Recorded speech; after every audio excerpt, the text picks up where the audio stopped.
Oh, oh, we're live. Sorry. Hi, Lisa. Welcome to Venture with Grace. Hi, Grace. Thanks for having me. To start the show, I would love for the audience to know you a little bit more. So, when I was looking at your background, I saw that you have worked at two companies that become public companies as product manager or senior manager of membership. That's crazy. So, you work at Peloton and Handy before you enter your current venture. Maybe we could start with what were some early lessons that you've learned early on in your career before you join the venture community, Adventure, the dark side. dark Yes. side. Well, first of all, thanks so much for having me. It was really fun meeting in person. That was like a couple of months ago when you were here in New York, and Yes, it yeah, was such a beautiful event. Thank you so much for yeah, including me. I feel of so course. included in the New York VC native ecosystem. The New York ecosystem's funny because obviously it's like one of the biggest cities in the world, and it's not like the venture community or the startup community is small, but we're like such a small percentage of the overall city that it's been very welcoming, right? It's very personal. So I'm glad you felt that. But I will say the weather kind of like turned dramatically bad after you left, so you took Oh the good wow. weather with you. It's been so hot and rainy, but I'm glad you caught the fun week. Well, great. Yeah. So happy to share more about my background pre-venture. I've been in the New York tech ecosystem for over a decade. I think it's like going on 12 years now. So I think New Yorkers, officially call you a New Yorker after 10. So I think I've hit that threshold. Yeah, I started my career in management consulting, like right out of college, at Bain Company. Was actually fortunate. It was like weirdly that was my foray into tech because I worked with growth equity firms that were kind of making their first investments in venture startups. So help them kind of like diligence and understand. And that was kind of like my foray, and it was fascinating to me. So that was how I got my first job actually at Peloton, and that was.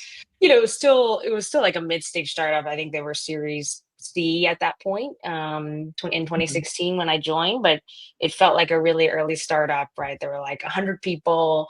I got to work with, as a 24-year-old, I got to work with all the C-suite executives. I reported to Mhm. this amazing leader, Brad Olson, who became the chief business officer later on. But it was really, really cool exposure, kind of like through all parts of the organization, and the chaos of building, but also the magic of building something that consumers loved. So yeah, I mean, I have a ton of lessons. I think one interesting one coming out of consulting where we Mhm. were working with such mature companies, like it was even hard for me to appreciate, like, my first startup that I ever worked at was Peloton, which was like one of the Mhm. craziest, right? Like just product Mhm. market fit stories. So I kind of like took that for granted. I was like, oh yeah, of Mhm. course we're like growing like crazy. But the management consultant in me was always focused on, oh, we could optimize, right? Like this process is Mhm. messy, or like these bikes were delivered broken. So how do we kind of like get that to 100? But when you go to, obviously, on other journeys that are a lot harder to catch that Mhm. magic,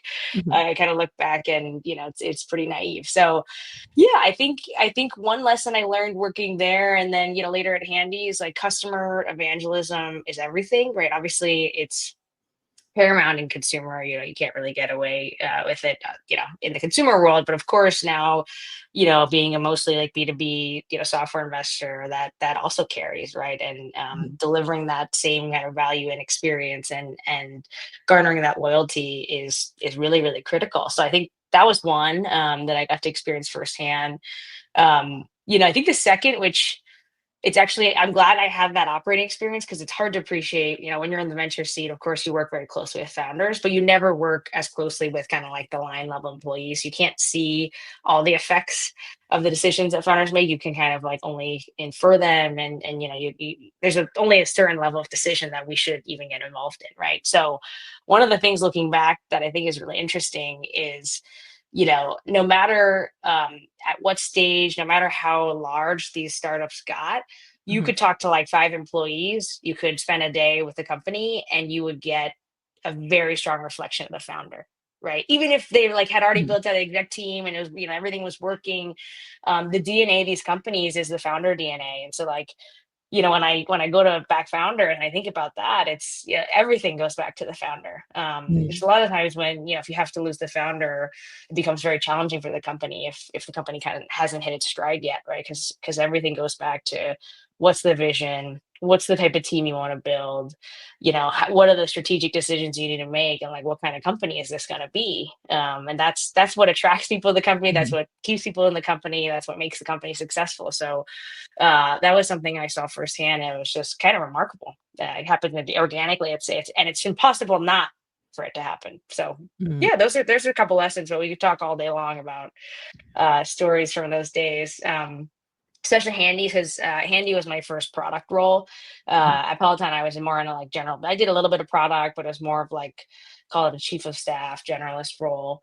But at Handy, I was really in a traditional product role, and it was really fun to kind of like build products for people and kind of hear, mhm, when you're a PM back then. I sound like a mhm, grandma, but back then the PM, we had to do mhm, everything manually, right? It's like look up data, write, without AI, write a spec and a user story and interview people and, mhm, go walk over to the engineers and ask, if we can help them block anything, which, that role is changing a lot. But in those, you also just catch everything, or you catch the customer feedback, you kind of like iterate your way, you're kind of like a mini founder in some ways of your product. And that was really fun, and also helps me kind of get in the weeds with my founders today on, you know, product roadmap and decisions and things like that. So yeah. Anyway, I'll pause there. I'm rambling at this point, but lots of lessons.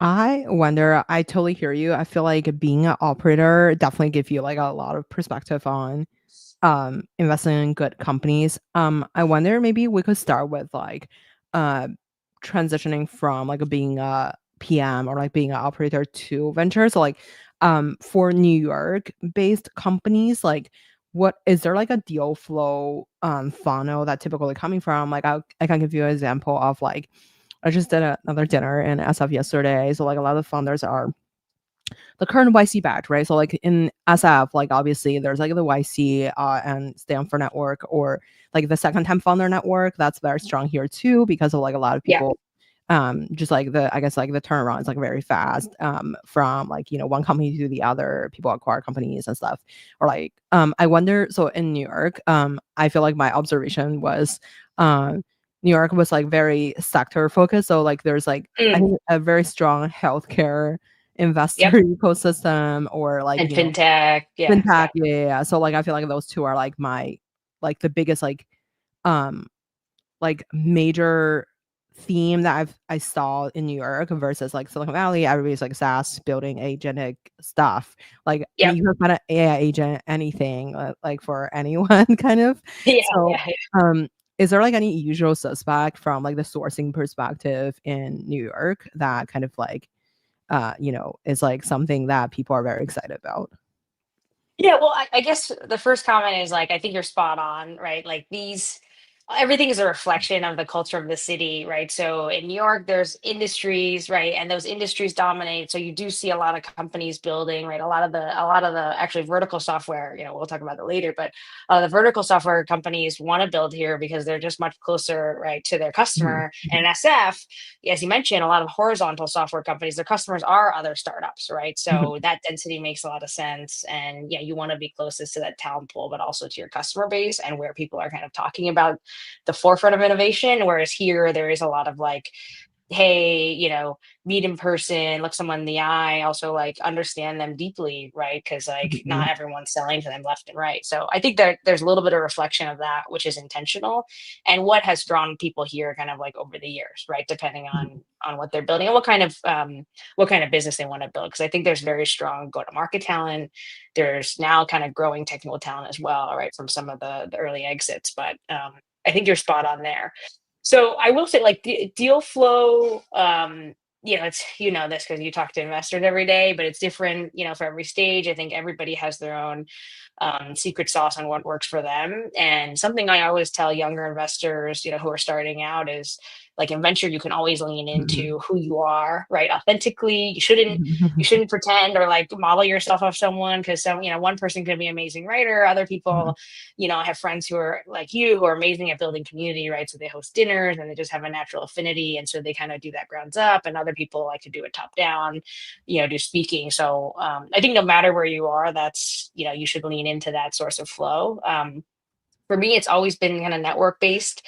And you mentioned like transitioning from, operator to investor. Even when I was an operator, even when I was a consultant, I Mhm. was, naturally building network. It's something that I get a lot of energy from. It's something that I really enjoy. And I think it's something that works really naturally. So that takes a lot of different forms. I think in New York, as I said, because there's like a lot of other noise, Mhm. people are like, you have less competition when you're doing something like, if you're a healthcare investor, like you mentioned, you want to like go target the next generation of healthcare founders. You go, invite every like rising star executive at a health tech company or something like that. Like you're going to get a really good turnout, and you'll be surprised. You'll get, a lot of really high quality people will say yes, because it's not like every day they get invited to. So like the caliber is kind of by default high. So then people are attracted to it. Whereas I think in SF, yes, there's like, you could walk into a coffee shop and there's like 6 people you can network with, but there's also a lot of competition, right? So it's like, oh no, I want to go to this hot thing versus like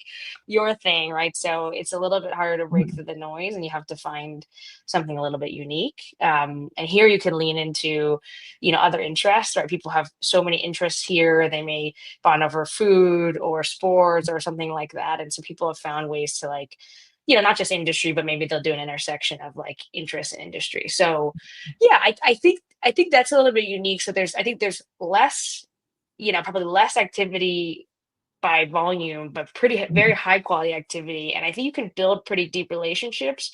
The other thing I think is really interesting about New York is it's a very in-person city. So, before COVID, after COVID, like I take a lot of even my first meetings with founders in person, because I find it like, if you're just on Zooms all day, it's hard to stand out one way or the other. And it's hard for us to read them. It's hard for them to read us. And so, because of the density of the city, because quite frankly, there's like AI has helped automate a lot of aspects of our job. I have a lot more time to go out and meet people and, try to build an authentic relationship and try to find the best founders old school way. It's like the only alpha left. So yeah, I don't know if that helps answer your question, but I do think there's a distinction, in other For words. sure. I wonder maybe we could start with your investment at Threshold. So like you are on the board of like a few companies in the there's like there's two announced in the seed stage, but like there's like Series A, Series B. So like for let's say when you're evaluating an AI company, let's say if they're building like a data system for like a general purpose like data processing company. By data processing I mean like there's a lot of like unstructured data in different spaces, let's Yep. say healthcare or like real estate or whatever, like so there's people collect data from like different companies and then like basically let's say helping you to um just like study the data or like study your own company data or processing your own company data, identify clients and stuff. So I wonder for this type of company, how do you evaluate um the company's like revenue or like since like I feel like in the AI stage, like a lot of company could raise like $0 or like very small of like seed run to land, millions of dollars of contracts. Like Mhm. how do you think about the traction metrics when you're looking at these kind of companies? Yeah, short answer is it's really challenging. It's an interesting time to be an investor because a lot of the roles that we spent the past 10 plus Mhm, years kind of building and refining and studying those businesses and the IPOs and the journeys, they're kind of like irrelevant, not irrelevant, but mhm, they're gonna go through another evolution. And mhm, I think this cohort of companies that started, like let's say in the past 18 months, that are like AI native, or they mhm, started mhm, right with this technology being available. Most of those stories aren't written yet. Even mhm, even the leaders, right? Like the cursors and the bridges, like we mhm, know the growth benchmarks, and we know mhm, how um like insanely fast they were, but we don't know like much else, right? About mhm, the other texture, right? Like retention, quality of revenue, profitability, those types of things. So metrics are harder than ever. I will say, like, all in all, because we see so much, like it's important to meet all the companies so you understand the new baseline, right? Like if you went to sleep Actually, I was talking to someone about this today. Mhm, If you went to sleep for like 7 months or like the past 7 months of 2025, I mhm, don't think you could make an investment in the back half of this year because like your data set would have completely been obsolete, right? You'd be mhm, like, oh, you every company you look at, mhm, right? Even if you just went like this, you'd be like, oh my God, this is the like, it's one of the fastest mhm, growing software companies ever. And it's like I haven't seen companies grow like individually and on a like medium basis. I haven't seen companies grow this fast in my, mhm, seven plus year career. So um yeah, that's challenging. mhm, But I do think it raises the bar certainly on finding product market fit, right? Because we know mhm, LLMs, this underlying technology is itself delivering a lot of value, right? You can see that in the mhm, consumer uptake. Like look at mhm, the adoption of ChatGPT mhm, and Gemini, right, across consumers and kind of prosumers. So we know there's like a table stakes, and we know companies can launch right as a wrapper and actually like regardless of whether they want to be venture scale or be like generational companies, we know they can just throw off cash and grow, mhm, right? Just like go acquire because like the value prop is so strong. It's like mhm, generate this image, generate this video. Who doesn't want to do that, right? That's like mhm, incredible. Or like automate your email writing. Like everybody wants to start to try. And then the hard part will be like, well, can you be better? And then if you're better, how do you stay better? And if you're better, how do you do more? And that's the kind of competitive side. So I don't know. To answer your question, we certainly think rapid growth is a priority, right? Especially at the Series mhm, A, if we're talking about post-launch company. If you're not growing, like it's just like mhm, that's a baseline that it would be hard to argue that this is going to be have a momentum, right, going in. And we think momentum mhm, matters now more than ever. And growth is a huge advantage long term. It's not the only thing, but it's mhm, kind of like a baseline. Um, mhm, I think we, relative to 12 months trailing basis, like the period before that, mhm, we are spending more time than ever qualitatively on number one, the founders and the team, mhm, right? So there's a couple elements. We can talk all day about what's a great founder. People argue about it, but certainly someone who really understands the technology and has a vision around where their particular problem space is going and taking a bet on that, right? Because if you're not mhm, taking a bet on where things are moving and they're moving so fast and you're only building for today, then like someone else is going to leapfrog you, right? mhm, Figma IPO'd yesterday, like that happened to a lot of companies, and mhm, like he had the vision. He was like, I think I can do this, right? mhm, Obviously, a lot of things had to be right, but he mhm, also had to have the vision that mhm, could be, a real-time browser-based design tool, for example, right? I think people are doing this, but the cycles are just a lot faster. So we try to spend more time asking what we think are the right questions of founders. Instead of using data and just looking at the data, we use the data to assess why like why did you do that? mhm, What do you think is strong about the business? It's kind of like a tool, right? It's like a little bit of proof point of what they did, what they're gonna do, and how they made those decisions. I think we were spending like I wouldn't say navel gazing, but we have to do a little bit of navel gazing on, what we think are the right models. mhm, I wouldn't say that it's more important than the founder. I think we would mhm, back a better founder mhm, than a better vision, like on its face, just because like the vision will have to change. But I think we need to be aligned that this is going to be like a generational moment because almost like there's so many. Like if we could talk about any of the industries we're invested in, like every mhm, single one of them should have a pretty transformative moment from here on out. So if we don't feel like that kind of why now, in other words, like the why now is like massive across the mhm, entire internet, right? mhm, So if what you're building, there's like an okay why now, like if you're like, oh, it's because fintech, I was like, well, that happened a long time ago. Like Stripe's been for mhm, like it's not enough. Because even a non AI native company, you're going to use AI, right? Your employees are going to mhm, use it. That's fine. I mean, like you're going to use this to edit this interview, right? Like everybody's using that's not enough, but you have to be mhm, building something that actually um, catches the tail end or creates the tail end. So we spent a lot of more time on that, and then in the absence of I would say because we mostly do Series A, although who knows, the letters are like kind of like meaningless mhm, now, but we do like it's probably anywhere from C to B, but we're trying to catch companies at the first inflection, that's like threshold, right? So like first inflection point of growth, hopefully not like too late. It's like then it becomes a growth deal very quickly. But really in this, like, you've launched, you have some early traction, but we believe it's still an early stage bet on the founder and the opportunity space. I think what's different compared to before is like we just don't have as much quality of revenue data. So it's not like we have a year of cohort where like, oh, these customers grew. And like, that's amazing. It's like, I don't know, like they look like they're growing and expanding, but we won't have enough like longitudinal data to make that decision. So we have to try to get some qualitative, right? Obviously when we can, we'll talk to customers. Usually there's not a lot of customers to talk to, but get some signals, right? Because I've passed on a lot of deals and like we'll see if they were the right decisions or not, but at least I had conviction on passing on some companies that were growing very quickly because I called the customers and they like, you ask them why did you choose this? They were the first ones to reach out. Okay. Would you switch? Yeah, if it's cheaper, doing the same. Okay. And then is it hard to switch? Yeah, no, it's super easy. And like these are great companies, by the way. Like don't get me wrong, like companies that went 0 to 2, 0 to 3, 0 to 4. But like it's hard to underwrite that. And we could be wrong, right? Because it could be suddenly like they launch something that makes it Wait, stickier. so those are the customer that these company provided you to like chat with?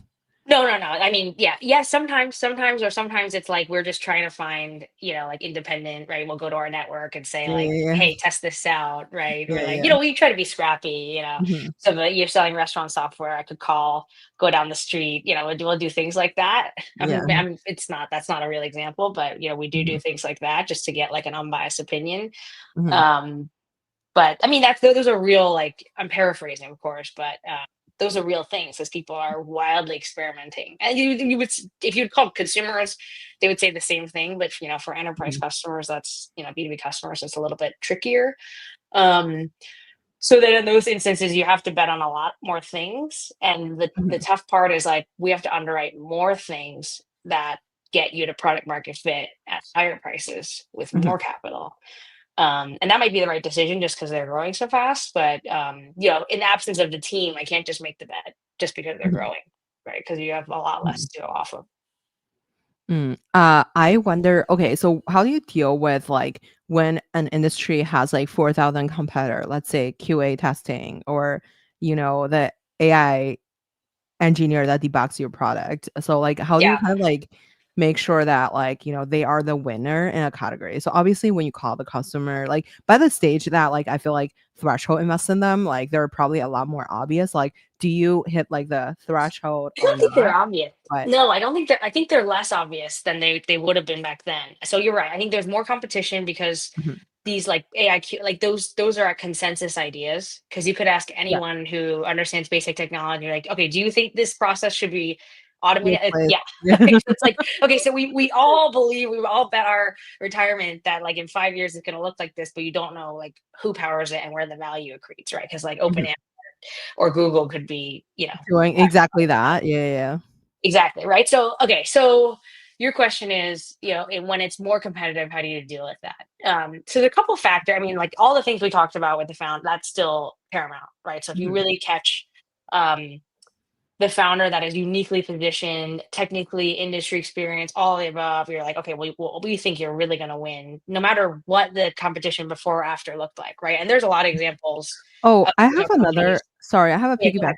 or question for you Yeah, for yeah, like go the ahead. founders. So I feel like living in Silicon Valley, like you kind of encounter generational founder all day, every day. So like everyone's like ambitions like very crazy in here. So it's everyone's like trying to, oh yeah, we're gonna be a $1 billion email company and stuff like that. But the problem is like, what are some ways to like, do you find like let's say people that you kind of like grew up with, like your peer cohort that like the most successful founder are the most popular guy at their era, or like do you feel like it's like a completely different set of people?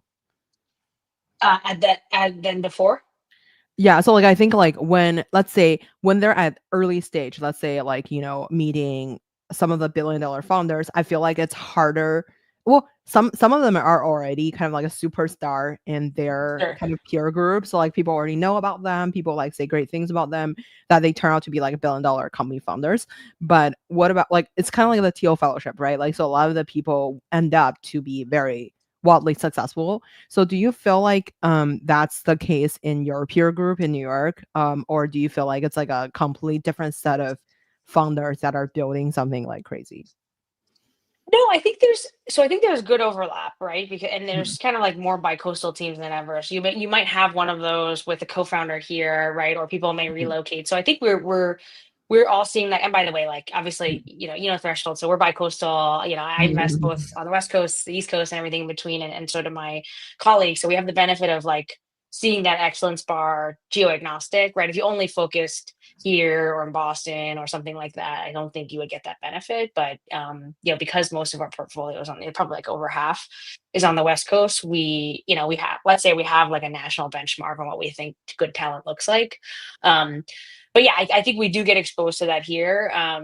One thing I'll say to your point is like if the founder's already consensus, like mhm, like Brett Taylor or someone who's already had a huge exit, mhm, like they, even if they're not mhm, trying, they have a better shot, right? Just because they're going to have more capital, attract more talent. They've done it before, right? They could probably like expend 20% effort, and many of them like are 100% motivated, right? And they'll still have a better chance of succeeding than someone else. So I think the consensus bets, you can only take them and you only have the right to win them if you already had the relationship, right? So of course we have those. We just backed a company like that, right? A founder with a 9-figure exit who we backed again at the seed because it's like a no-brainer, right? And we have the access. So like that's kind of like I almost call those captive deals of like, those people are going to raise their pre-seed seed A all in like one, right? It's consensus and like you'll probably still make money, but you're not getting in unless you already knew them, right? From some mhm, pre-existing relationship because that's mhm, pretty consensus on a team bet. And then there's like everybody else, which is like mhm, first time founder, someone with an mhm, untraditional background. And then there's like a lot, I think there's a lot of personality things we look for. At the A, we get the benefit of seeing what they were able to do. And oftentimes the underdogs, like we have an underdog mentality at Threshold. And we, mhm, even the founders that look like winners today, right? Like Aaron mhm, at Box, that kind of like they were underdogs. They were not mhm, obvious, right? And people underestimated them, but they have this like there's something special that stands out and they have this crazy drive to do something mhm, irrational. Because most people, if you're a first time founder, you're going to mhm, sell and someone offers you like 50 million. It's like, yeah, that's great. mhm, We're going to lose money, right? Like, mhm, or we won't lose money, but it's not, we're going to lose money on our fund because we don't have a chance to take the big shot.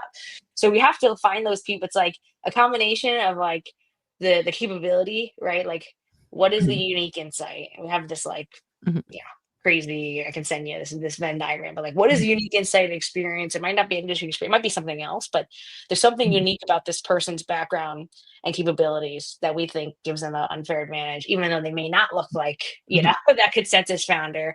And then there's like the internal qualities that are unrelated to skill set that are like, why is he or she doing this? Why are they doing that? Like mhm, and it's probably really irrational, but like spending enough time to understand what drives that person and what they're going to do when they hit an obstacle. Of course, you can ask, mhm, you can background check them. You can ask people who work with them to give them examples. But like a lot of people, they don't have a lot of career experience, so you don't have a lot of those to go off of it. It's more of like your opinion based on what they've done to date. But that's where you find the alpha, right? It's like mhm, it's a non-consensus, and then like by definition, people are going to disagree on who thinks that that's a good founder versus not a good founder, and we'll be wrong most of the time. But as long as we're right a few times, that's what matters. And by the way, that's where you get the returns because you're not paying mhm, 10x the entry price because this person's consensus. You're paying like mhm, hopefully a normal market price, and then you get mhm, all the upside from that. So mhm, I still think that's what it comes down to in very competitive spaces, but I will say it's getting harder and harder because there's more noise, right? So if you're by default, you're an early stage company and you gotta convince customers that you're better than 9 other like that look identical, at least in mhm, the beginning, or maybe one or two of them have way more capital than you, or like they have a sexier, mhm, lead or something like that. It does make it a lot harder, but it's also like a long game, right? So like mhm, taking the right strategic steps and laying that foundation mhm, from day one, you can still win. And there's like most of the examples, I mean, like obviously Meta and Google and Mhm, like all the others, right? They're not first movers. So it's usually when we catch them, that's like not even the first inning. So they have many kind of innings to catch up, but they have to have demonstrated um some reason, like I call it like path to market leadership, which is mhm, like a combination of their vision and like what they've actually done. mhm, Um, but we have to have conviction in the path, because if we don't have conviction today, it's like after mhm, 8 more innings or whatever. I don't watch baseball, but after all mhm, those other rounds, like a lot of other challenges are going to come up that mhm, we, it's like the unknown unknowns. So they have to be able mhm. to navigate that too, and you have to have confidence that they'll be able to navigate that. For sure. Maybe we could use any of your portfolio company, whether it's Notion, like Motion, or is that called Sugar, or like how do you pronounce it? Yeah, sugar. Okay, so like Yeah, maybe we John, could the use. CEO, makes a joke. It's like some people call it sugar, like French, in like a French pronunciation, but it's I sugar. can. Yeah. Oh my God, that's crazy. Okay, so maybe we could use any of these company, or maybe VideaHealth. So Hmm. like or Numa, like whichever company you feel comfortable with. Maybe we could do like a quick walkthrough of like how you meet the founder to how do you kind of like diligence the company. Yeah, so just like thinking about my process. Yeah, yeah, yeah, and then, like, maybe thinking about, like, how do you, like, win the deal, or, like, thinking about, like, exit, and yeah, like, what are, like, I guess, like, when you're thinking about, like, their consensus or, like, non-consensus bet on the founder. Let's say if they're, like, obviously, I think every company is in a competitive category these days. So, how do you think about, like, their like, what is, like, a risk that you're willing to take when you're, basically evaluating these companies? Yeah, yeah, sounds good. I think, yeah, motion is a good one, because it also is kind of in the general like commerce and marketing space. So we can talk a little bit more about the trends. I met Reza, the co-founder and CEO, actually a couple of years before we ended up investing. It was like seed, it was too early, and then at the A, it was kind of the insiders led it, but kind of kept the relationship. Was always impressed with him. I got introduced from one of their seed investors, who's now a fellow board member.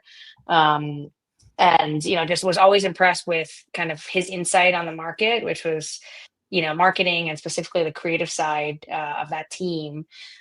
Was always impressed with how he thought about the business and how transparent he was, and Mhm, kind of how strategic he was. And I think it was a very non-consensus space, mhm, especially like before the past year when all this stuff happened mhm, in the creative and ad world. mhm, So that was like very much founder driven, and wanted to keep in touch. And when I got here, was like one of the first people I reached back out to kind of mhm, catch up with. So was glad we could make that happen. But a lot of deals come together that way, right? mhm, Meeting early, following people. I've learned through my career, you don't if you meet people too early, you can't, and you're impressed with them, but you hate the idea, or it doesn't seem like they're on the right path. Like, don't just dismiss, like, don't throw the baby out with the bathwater, right? It was like, keep in touch, help them, right? Just like be transparent about why, right? Like, I always say, rather like when I pass, or like if like people are always asking for feedback, I'm like, I'm happy to give it. I owe you, right, for the time, but like, please don't take this as like gospel, because we're like usually wrong about why. Like, even if we're right about the outcome, we're usually wrong about why, just because there's so much mhm, unpredictability. So mhm, that was a good example of like, wasn't clear to me yet, or things like that. But I want to stay in touch with this person, and whether or not it's this business and the next business. And then, yeah, diligence was pretty straightforward, because this is a deal we did over a year ago is when we started that process. So I would say it was before the like craziness of the hype of like mhm, what everything should look like. Yeah, of course we were thinking about how his problem space would develop. And actually, he like, one thing I look for is that any idea or question I have, the founder has already like thought about that a million times and then some, mhm, right? It's not usually a great sign if someone is like, oh, that's, I never thought about that before. I'm like, well, I've only mhm, started thinking about this today. Why have you never thought about that, right? So really, really understanding that was really critical. And like doing the more traditional, right, talking to customers. mhm, They had a ton of customer love. So one thing that stood out in this like customer evangelism framework was almost irrationally, like, we had almost trouble like reconciling like the feedback with, like, because we're not in, mhm. we're not Maybe marketing maybe we could professionals. Yeah. maybe we could also, like, chat a little bit more about like, what does a platform do so the audience could like kind of like understand what's going on with the Yeah. company So itself? Emotion is AI creative strategy platform. So they sell to kind of the creative team inside a marketing org, usually creative strategist, but that's kind of an emerging term. Mhm, But basically helps the entire organization understand its creative strategy, right? So like, mhm, what ads do we need to produce? What are the winning themes? What are the messaging? They started in analytics because that was kind of a black box mhm, that these professionals didn't have access to. mhm, But now with AI, they've gone through the whole kind of workflow, right? From like mhm, research to brainstorming to actually writing the brief, generating the prompt, and then, generating the image and the video. So that's kind of like, in the past 6 months has brought mhm, AI native, right? Starting mhm, with something that was like SaaS and then making that kind of an AI native flow, which is something that's developed, I think, a lot more quickly than we expected. But, Reza, the founder, always had that vision, right? Was always thinking through like, how do we use this wedge to actually take advantage of this shift that's driven by AI.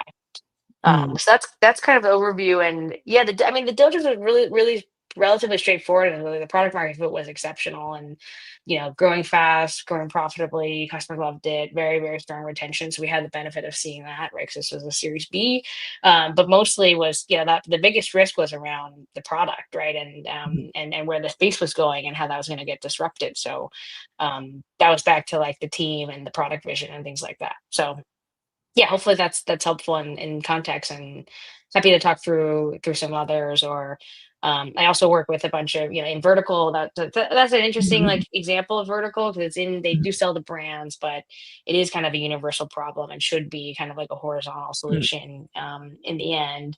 I do work with a lot of vertical AI companies, AI native companies, whether they start with voice or text or even image, in the case of VideaHealth.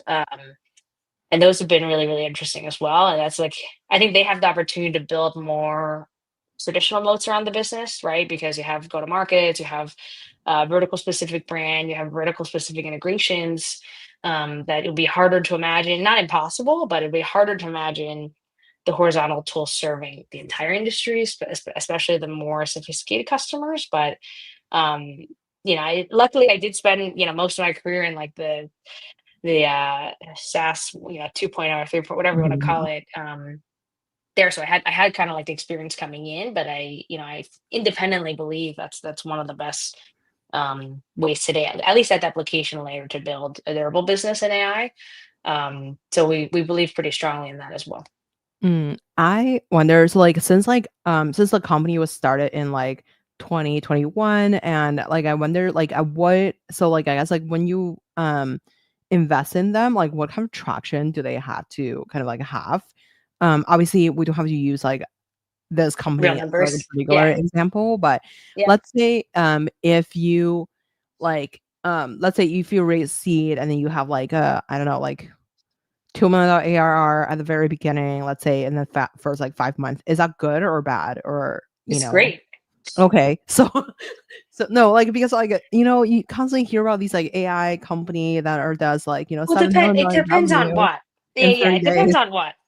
Yeah, not all, obviously not all revenue is equal. Or like I said, not to be too glib about it, but if you and I started like, even if we put a wrapper on Mhm, like image gen and then we said like make your own image, like we could probably get, 1 million in revenue just on paid ads, and we would mhm, probably do that profitably just because there's a lot of pull demand to tap into. So mhm, obviously like that company is not worth the same as like a company that's gone and sold to like, let's say, healthcare, right? Like a slow moving mhm, industry, and you've gone 0 to 1 or whatever, 0 to 2 in a mhm, matter of months, like that. That's a lot more impressive, and we know that's a lot more durable.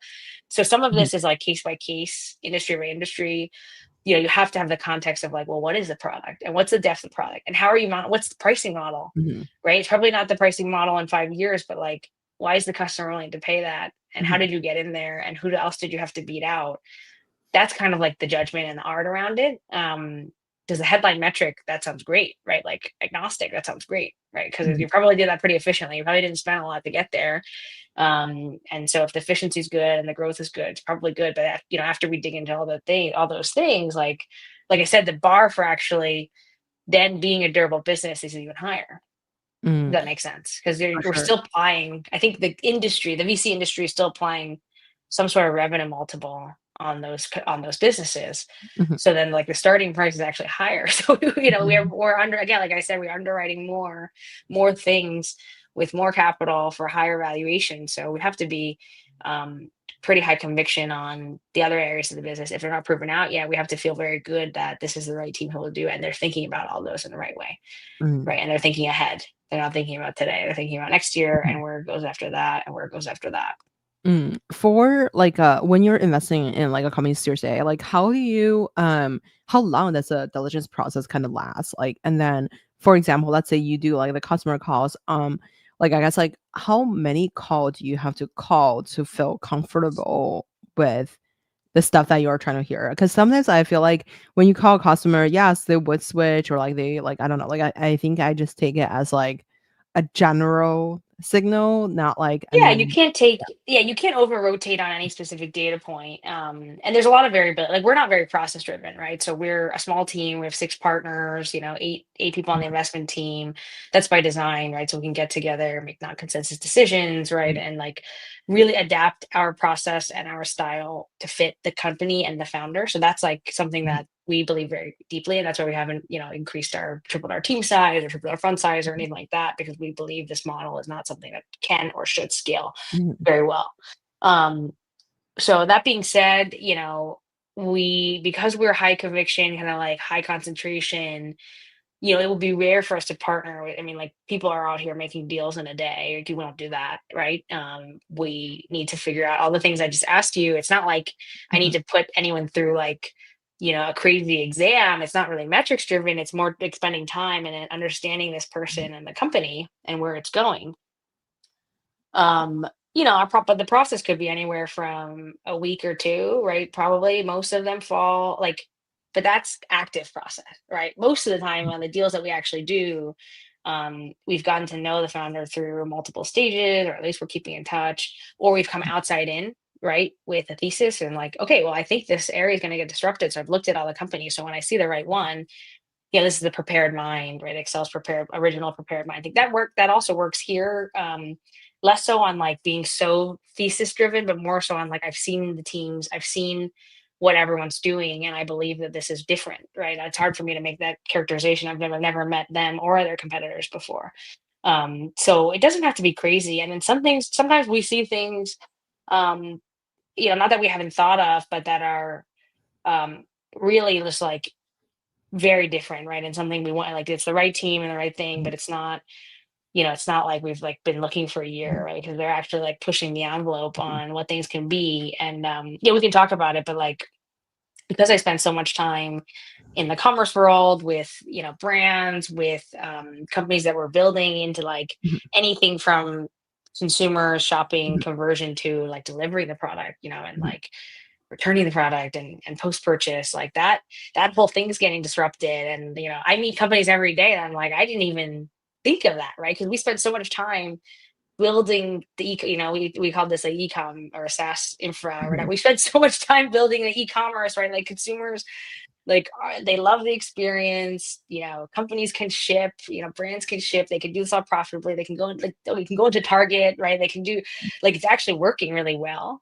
And now, out of nowhere, brands are seeing their search traffic go down.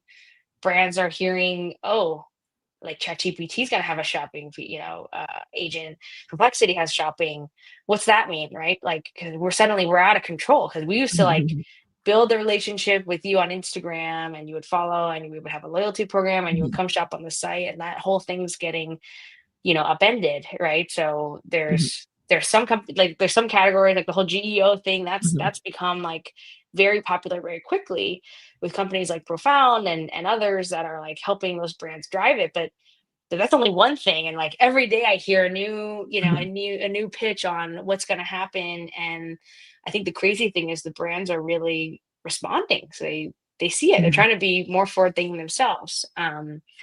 So anyway, so one theme across all these verticals is that, like, you'd be surprised, for mhm, Fortune 500 enterprise customers, you'd be surprised how quickly they're willing to move. So at least experiment with the Mhm. idea that their businesses could just be disruptive if they don't partner with a Mm. company, right? That's solving that, because chances are they don't have those people internally, Mhm. right? Like building AI, they don't have researchers, they don't have people who are, doing this day in and day out. So um, the uptake and the adoption is like wild.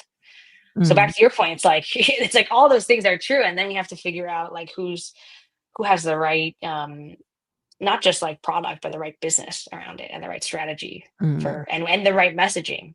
Um, and one thing, like again, like this year, I've said this more than this year that I've never said it before, but it was like um, I think the customers, the B2B customers, are looking to these startups that we invest in, their vendors, Mhm. like more than ever, just for guidance. It's not just like, oh, expertise on like, oh, you should do this integration. It's like, what should my business be? Like, how do I survive and thrive, to use your, like, how do I survive and thrive? Like, what are you going to do? Because obviously, like, whenever they're getting pitched, it's like Mhm. this small, like the product's like this much surface area. But like, Mhm. if I'm going to introduce you, if I'm like a Fortune 500, company, and I'm going to like take a bet on a Series A startup, like, I better have conviction that this founder is going to like take me here. So Mm.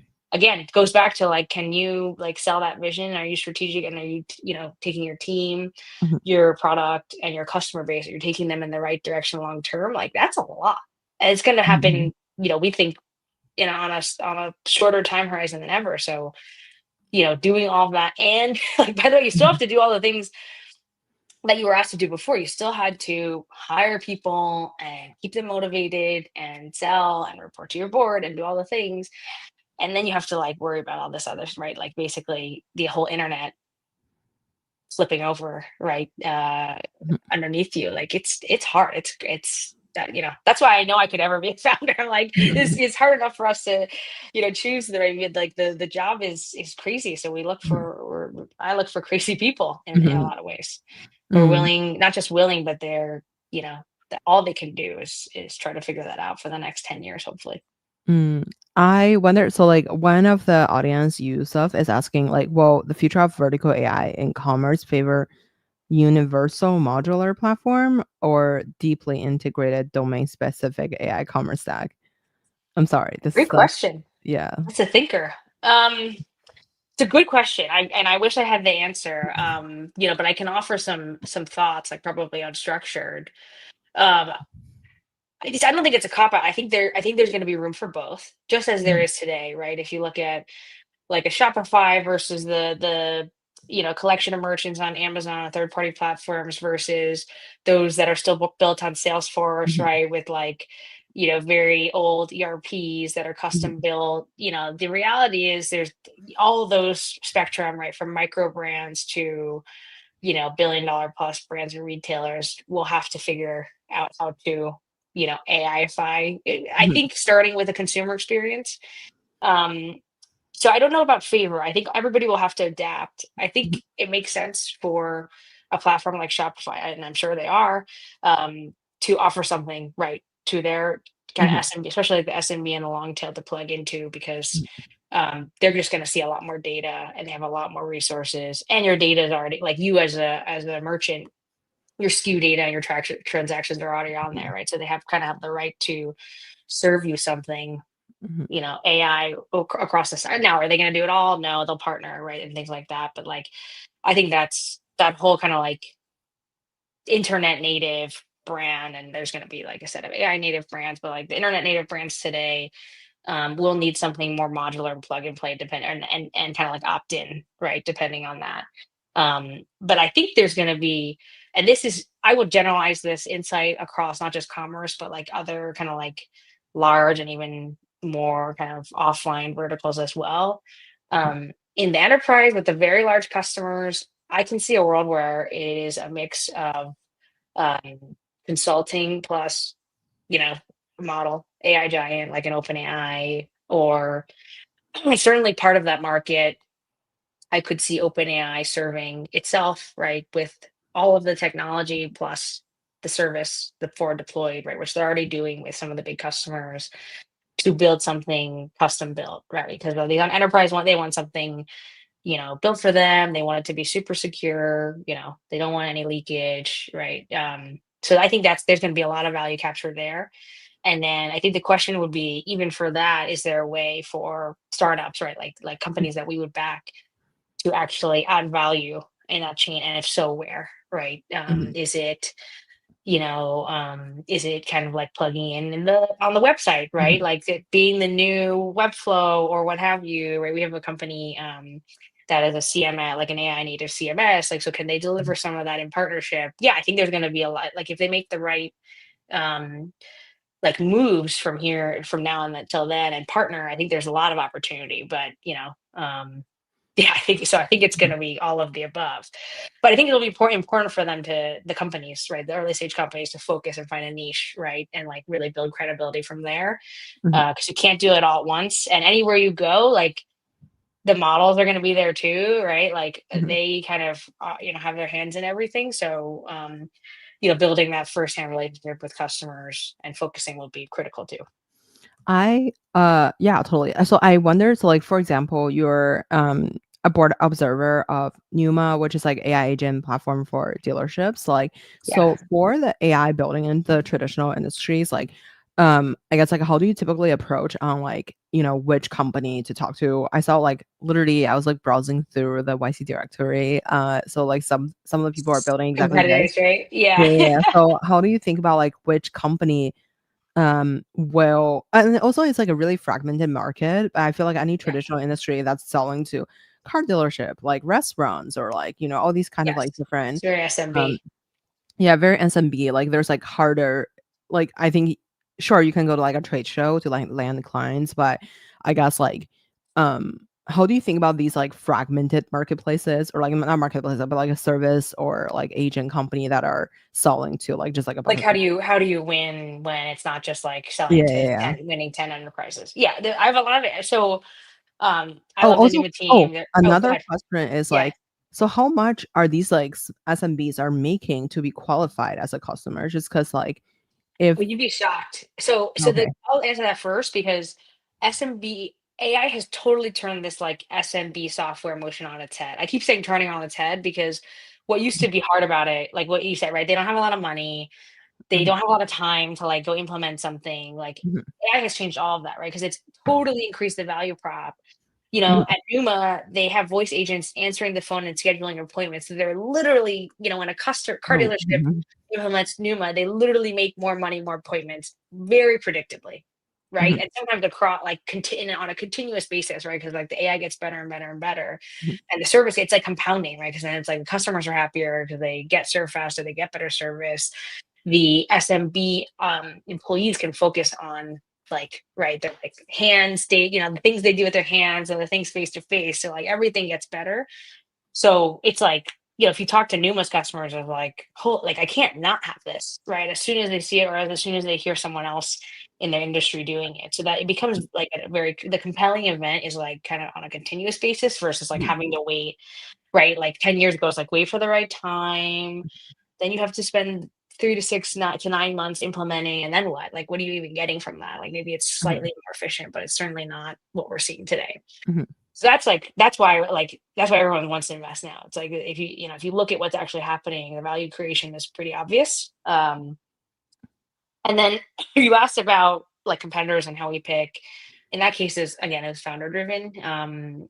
Tasso and mhm, Joel are the founders of one of our old threshold portfolio companies that sold for 9 figures. It was a great exit, so we back them again no matter what. And it's just not luck, but is the fact that mhm, they're amazing founders that they found this opportunity and are the buy and away market leaders here, right? So mhm, highest revenue, best customer base, best product, best vision, all the things. Of course, this is all subjective, and I'm biased. Because mhm, they're a company I work with, but I will say it's not like we take market leadership for granted that just because we're bigger now means we're always going to be bigger. But I do think when you're growing faster and you have more credibility and you have more credible customers, it is compounding. It does create network effects. It does get you access to distribution. I won't share like a lot of this is proprietary, so we won't talk about it, but it does get you access to channels that wouldn't be available to the upstarts. And this all helps you as long as you keep innovating, right? Because you can't like stop mhm, building, but as long as you're building more, right? Because they're mhm, building agents, not just in that initial touch point, but everywhere, right? So like the competitors, they have to first Mhm. get the clarity on product one, but if you're going like and offering 5 to 10 to more different products across the value chain, me if as a CEO of a car dealership, I'm like, well, I don't want to partner with 8 different vendors. I'd rather just go with Numa, right? Because they can do all of it. And by the way, like the some X, insert company X, they're already integrated or they're recommended, right? That's all compounding. So no, Mhm. we don't take it for granted, but we do, we have a very, very strong conviction that they're doing all those things. That's like the things we need to do to win the entire market. Mm. So basically, like you sell one thing and they expand to like 5 things to the same group. Yeah, because they have so many downstream, right? Like you answer the phone, then you schedule the appointment, but then, you have to go, over to the service department and, Mhm. traditionally maybe the technician had, and by the way, I've never worked it. This is Mhm. just, I learned through the company, but the technician then has to go, ask the customer Mhm. service person, what did they book for? Right. And maybe they might make a mistake. And like all of these are workflows. The only thing we can't automate Mhm. yet is like, okay, someone needs to get under the hood and like crank some stuff and like change the tires. Like maybe someday, we'll have some robots helping, but like, everything else that's knowledge based, voice, text, whatever, and Mhm. everything, certainly everything regarding the customer. Mhm. We can use tools to help those people be more productive and help those Mhm. businesses. And it's like very noble because these are small businesses that Mhm. real Americans work at, and they need to be profitable so they can hire more people and grow. So that's great, right? Mhm. So we also feel very aligned. That's very aligned with how we want America to grow. I wonder, so, like, I guess, like, one of the other question I had was, like, so since you guys already know the founder and then there was, like, a lot of, like, diligence connected to the founder, but I guess, like, when you were talking to the dealership, like, what kind of, like, question would you ask? Like, obviously, you mentioned about, like, would you use this thing or, like, a lot of the Yeah, that's just competitive. A lot of it. So there's a couple. It's like the thing I focus on is like the value chain. So it's like Mhm. starting with how did they hear about it and what made that that sometimes shows like how much hustle the founder, like if they're like, oh, they like showed up at my door or they got this mutual, so that's Mhm. very validating. I asked them a lot about what compelled them, right? Because like, hey, you're really busy, like why, Mhm. why did you were you already thinking about it, right? So like, did they Mhm. get lucky? So sometimes you'll talk to these customers like, oh, I was looking, right? So they just got lucky. The magic is like, well, okay, it came out like maybe it came out of nowhere, and Mhm. then I saw the demo, or someone on my team was like, oh my god, this is like the number one most important thing, or they heard someone, a customer referral, and it was just so compelling to them. And then we get into the execution. So it's like, okay, you like sold it out, like what did they do to onboard Mhm. you? What was that experience like? How's the team, right? Like, how happy are you with it? Mhm. What does it do? And then how do you know? Like, I often ask them, like, how do you know what you're paying is like even a good use of money? Mhm. Because that will challenge. They're like, oh, it's no brainer. Like, I'm not even calculating it, right? Because I generated so much money, or I'm like the I could never live without it because I've already, changed my team. I had, this person move over to this role, and like, she or he gets more time to Mhm. do this more valuable things. I'm like, okay, well, if you rip it out, like like they're already like moved on, right? Mhm. Like instead of answering the phone or something like that. That shows like a long-term dedication to the software is now playing a role that Mhm. someone on your team did, and you found more value repurposing them or promoting them or doing whatever. And then I will also ask, just for the companies, but I will ask like, what would you want them to do, because it Mhm. it does reveal like if they're asking them to do a lot of things, even Mhm. if they're not doing them, I'm like, well, wow, they see this as the go-to platform to Mhm. drive their whole business, and that's a really good sign too. For more mature companies, well, like I'll ask more details Mhm. about how they think about the revenue model and paying, and how do they think about evaluating it again. But a lot of times for these SMBs, like that, this whole conversation will tell you, will give you like a leading indicator of if they're going to have good retention, if they're going to have good growth, if they're telling all their friends, if they've heard about it for multiple ways. These are all like leading indicators of like what the company has done to Mhm. start, cementing their place in the ecosystem. Mm. I want to be mindful of time, so Yeah, maybe we'll wrap with like a quick fire round for you. Um, sure. what's your favorite book? Oh man, that's hard. I'm not a big reader. I did just get Brad Feld's book, so I'm excited to read it, but I'll pass on that one. I do podcasts and audiobooks, but no, I haven't read anything recently. Who would you invite to your dinner party? Ooh, um, that's I would okay. So I'm a huge tennis fan. It was a one person or like a whole like Um, spectrum. it's your party. Okay, like Serena Williams, Hillary Clinton, um, maybe like to AI, maybe like a Jeff Dean or something to like really introduce some AI in. Um, One of my partners at Threshold because I love my team. Um, who else? This is I yeah, I would the list would go on Wow, and on. this But this I, is I like would I would tend toward like multifunctional.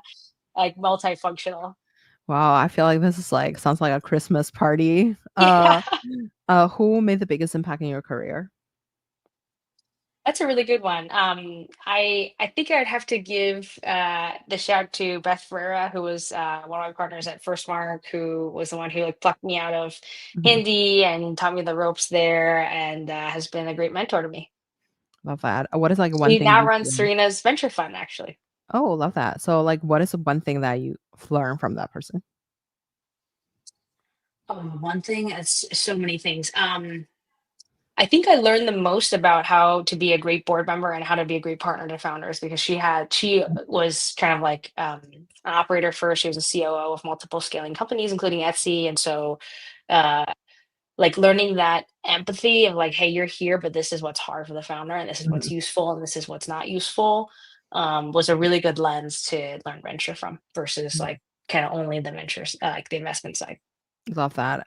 Where can we find you outside work? Playing tennis, which is hard to do in New York. It's very grueling. You have to like wait in line. So like I live in Tribeca, so on the courts down here. I'm a huge foodie, which is not good for my health or my wallet, but probably checking out the latest restaurant. But I just got a reservation to Kabawa, which is like the new Michelin starred Caribbean place. Oh my god. So I'm Wow. excited. We're excited to go there. The New York And lifestyle. Yes, the New York lifestyle, that's right, and then, mostly just, even on the weekends, like, meeting founders and working and trying to find the best great company. Love that. Well, Lisa, thank you so much for coming on the show today. You were so easy to talk to. I loved our You conversation. too. Loved it, really enjoyed it, and, yes, hopefully I'll see you in, SF or New York soon. Yes, thank you so much. Appreciate it. Thanks for having me. Alright, have a great one. Let me quickly